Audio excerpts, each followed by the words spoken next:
Hi, everybody. Welcome to another episode of Dr. Cammy Goes Keto, where I'm here with the lovely Nikki. And we are going to talk today about self-sabotage. Nikki is a colleague of mine in the sugar addiction group with Mike Collins at sugardetox.com. We have meetings there, support meetings that are absolutely awesome. So if you're looking for some support in your sugar, wanting to pull off a sugar, he has a 30-day challenge that's really great. And then he has group meetings that Nikki and I run some of those group meetings, and they're really, really helpful for a lot of people. So consider looking at that. I'll put a link in the chat, I'll put a link in the description of the video today. But we wanted to talk about self-sabotage and how do we keep from doing that. And so before we started recording, I was talking to Nikki and I said, I made a 90-day commitment not too long ago. I think it's been 2 months ago. I finished my commitment, maybe not quite, but I went 90 days. I actually went 92 days with no sugar, no flour, and no caffeine. And I lost like 19 pounds and I really want to do it again. And I'm really struggling with getting myself to make the commitment and to physically have actions that support that commitment. And so I'm trying to figure out why. Now, one of the things that I wanted to share was I know why I was able to make that commitment. And it has to do with somebody I was walking with, and I was talking about making the commitment, and she said, well, someday you'll be able to make that commitment. And it was just the way that she said it. I'm saying it the way that I interpreted it. She probably didn't say it that way, but it made me very mad. And it made me just say like, F you, I'm going to do this commitment and you're going to see that I'm going to go 90 days with no sugar, no flour, and no caffeine. And I did. And so I don't know that that's the healthiest way to go about making the commitment by trying to, say F you to somebody and prove that I could do it. But, I am, at this point, I'm like, hey, I don't care what makes me committed to doing it. Just get me committed enough to really do it and to say no. And I'm pointing out too that I went like through all the holidays. I went through Halloween, Thanksgiving, Christmas, and New Year's in my 90 days and did not eat anything there. And, in some ways it was easier than doing this off-plan eating. Sometimes I'm on, sometimes I'm off. I let myself I make a commitment and then I don't honor it. Then I'm not true to my word. There's no integrity.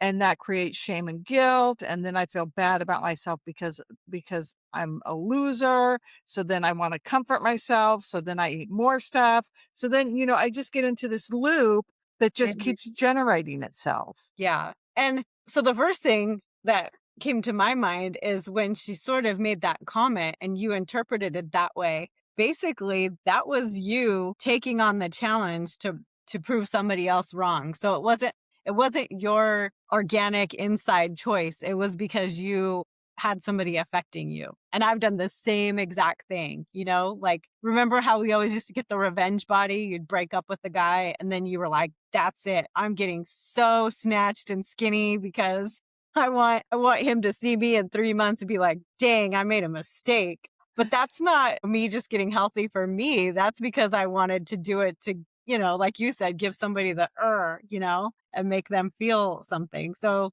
I don't know. I guess it's a good short-term motivator, but I don't know if it's a long-term motivator for us because there has to be that internal drive for us to do it for us, right? Right, exactly. And that's why it's not working now. That's why it worked for short term. It was good for short term.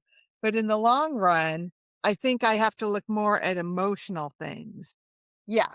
And that's why diet and exercise doesn't work, right? I mean, that's what Mike tells us all the time. Like, if it were as easy as a diet and exercise plan, nobody would be coming. Nobody would be in this space trying to get help and figure it out, right? Yeah. Yeah.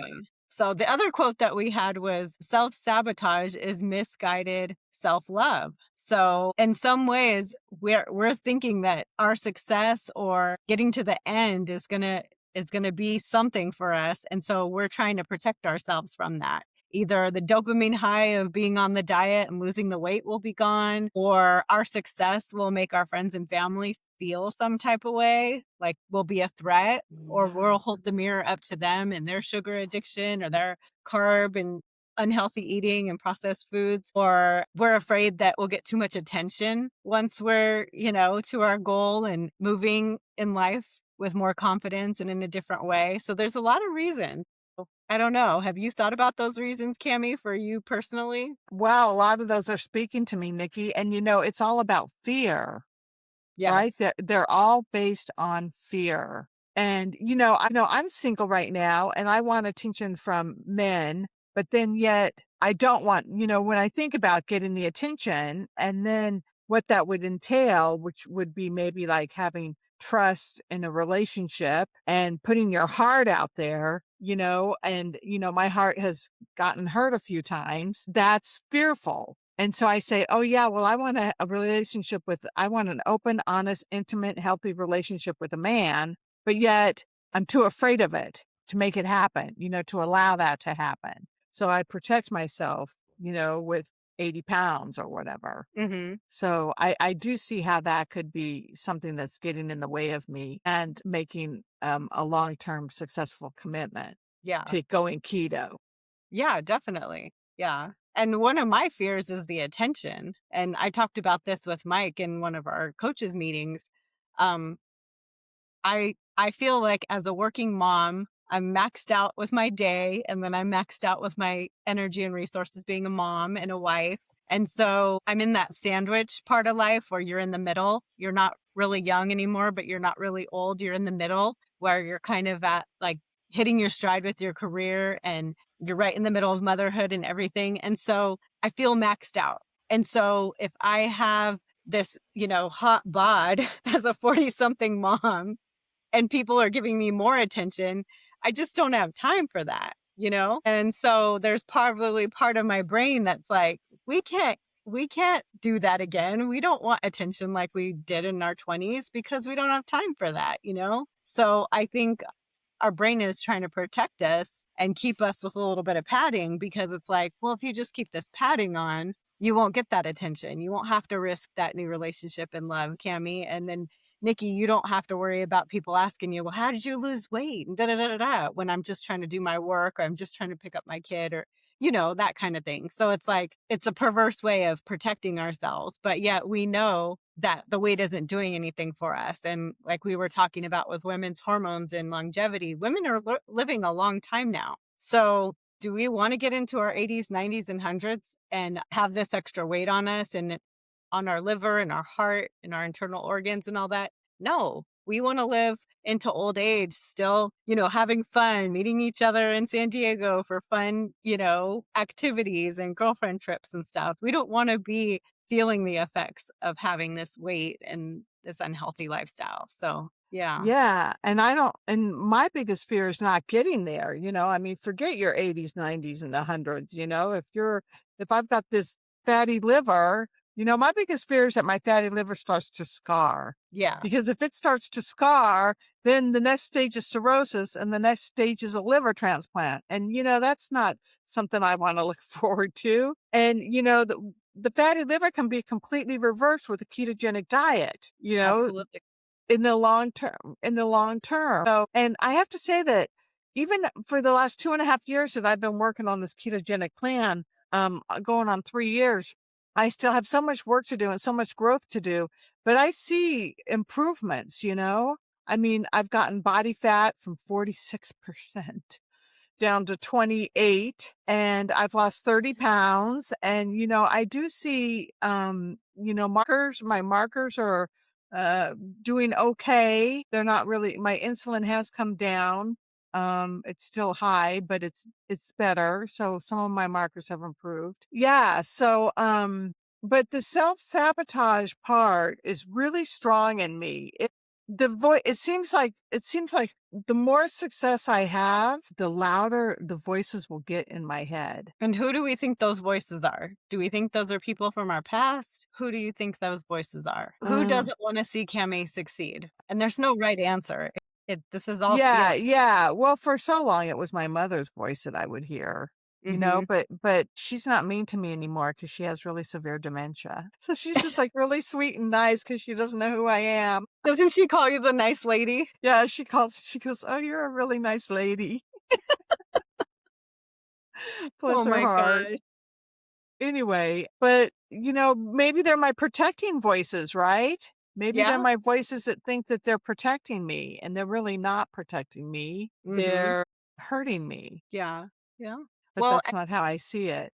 yeah, one of the gals that was on our Quit Sugar Summit, she was talking about this with the parts work. And she was talking about how we have a manager and then how we have, what was the other one? The firefighters. And the firefighters, they just see a fire and they want it out. So that's when our emotions come up, right? When me and Cammy have like those emotional things and we want to go off plan. And so the firefighters just see emotions bubbling up and they're like, oh no, Cammy's feeling sad, get the fire out. And that's when the food comes out, right? Because that's what we turn to. But the manager is saying, no, the firefighters don't need to just come in and swoop and take action. Like we can stop and we can pause and see, like, wait a minute, do we need the water on the fire right now? Or is there something else needed? So the firefighters are kind of impulsive, right? They just want to get in there and get S done, which is very much like you and me, Cammy, because we've always gotten stuff done for everyone except for ourselves, right? So, anyhow, part of our healing probably has to be to step back and see as a manager, like, wait, what should I do in this situation? Should I just put the fire out of emotions, or do I need to stop and see what it's like to sit in these emotions and say, like, wait a minute, what are these self saboteur voices like saying? And do I need to listen to that? Yeah, yeah, that's good, Nikki. So pausing when agitated or doubtful, Hmm. would be a good thing to do. Yeah. Yeah, the other part of me too that thinks about self-sabotage and has to do with deserving things. Like Mm. whether or not I deserve to have a great life or a great man in my life. And, for me, I don't know about that. Because I think part of me goes back to my two boys that I lost. When I lost these two boys in these tragic accidents 10 years apart, which has been a long time now. Hmm. My husband was in charge of both of those kids when they passed away. So, that was not my direct responsibility, but yet I had put him in charge of those two boys and I put him in charge of the second boy. So, when I knew what had happened with the first boy. Hmm. So, but there was extenuating circumstances where we were out in California because my dad had passed away 3 weeks prior to that. So I was there to celebrate the life of my dad. And, I really feel like it was my husband's job to kind of hold down the fort while I was busy grieving over the loss of my dad. So, so part of me can reason it out, that, hey, things happen and it really wasn't my responsibility. And when I left the house, I looked him in the eye and I said, I'm leaving. You are in charge of the boys. And I made sure that he heard me. And, so I'm just really grateful that I had done all those things. And, just a terrible accident happened. That's what happened, a terrible accident.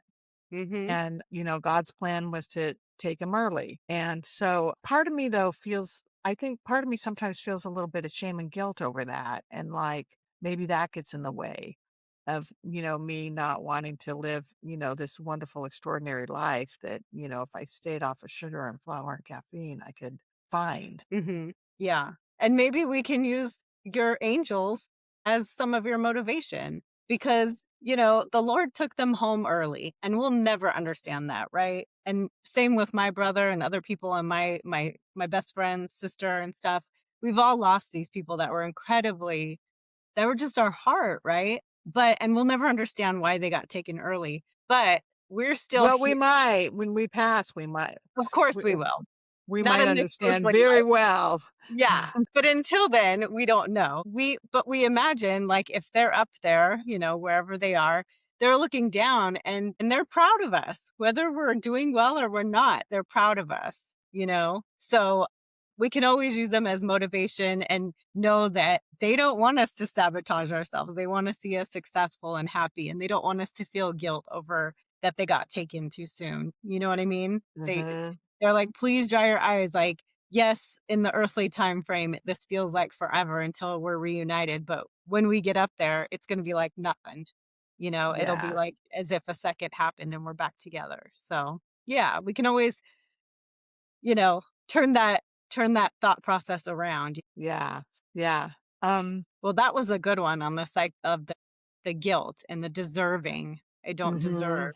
Yeah, Mhm. because I think that's a big one, and a lot of us are afraid to actually admit that too. Because if we grew up with a family that had little T trauma or a lot of chaos, and we're used to like the up and down of like fights and then quietness and then fights and then quietness, we get used to that chaos. And binging and going off plan is a facsimile of that. It's an exact replica. It's Oh my gosh. and so Oh my gosh. we are doing what's comfortable to us, which is a crazy life, and we don't know how to be steady, like the Zen that Mike talks about. So we're learning the Zen, but it feels weird because we're not used to that. We're just used to the family screaming and then everybody being quiet because we're freaking exhausted. Yeah, yeah, I grew up with 7 kids in my family. It was pretty chaotic. I mean, my mom did the best she could, believe me. We had to show up at dinner at 6 o'clock PM on the dot. On the dot, you had to be in your seat ready to eat.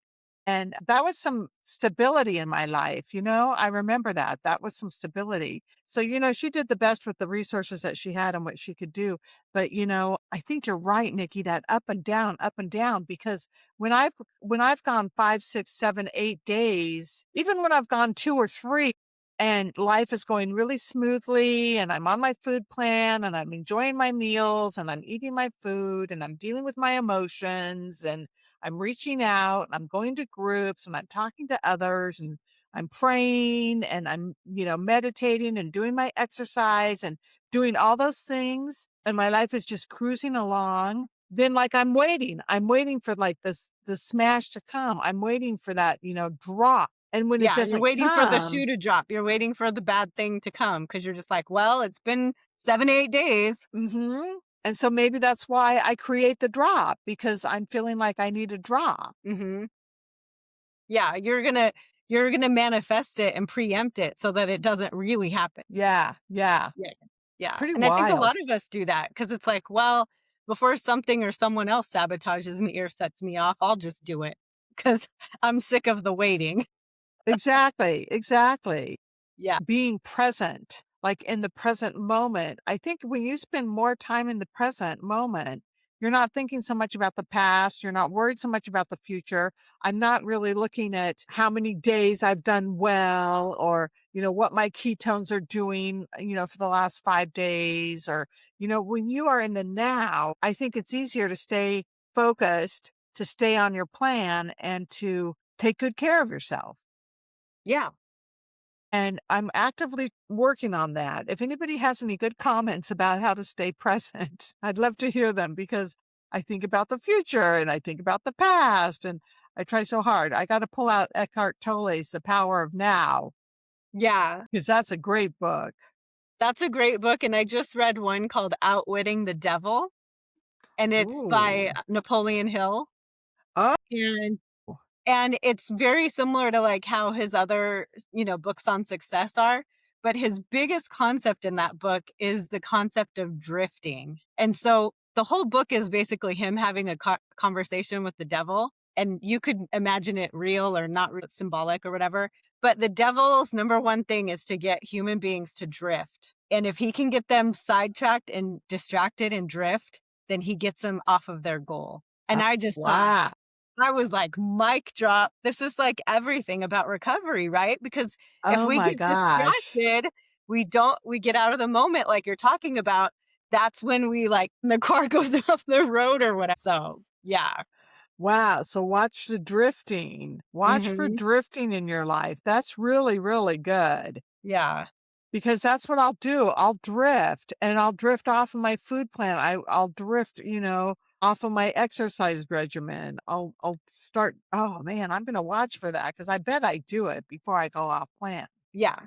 I'm I totally think all of us drifting. do. We start drifting, we start looking over there and we're like, "Spring break," or summer, or, "I want that." And then you're you're driving the car, but you're, You know what I mean? And it's like, no, we've got to stay focused on the road. And even when we are really physically driving, sometimes you get in your rearview mirror. Sometimes, I don't know if you've done this, and then you look in the front and oh, you almost bumped the person ahead of you because you were looking up here instead of at, the person in front of you. So that concept just really hit hard with me. I'll send you that book, but it was so good because it's like, yes, like almost 90% of our problems as human beings are drifting away from our primary focus. And like you said, being mindful. If we just worry about today's food, we don't have to worry about forever. Forever will What take care of itself.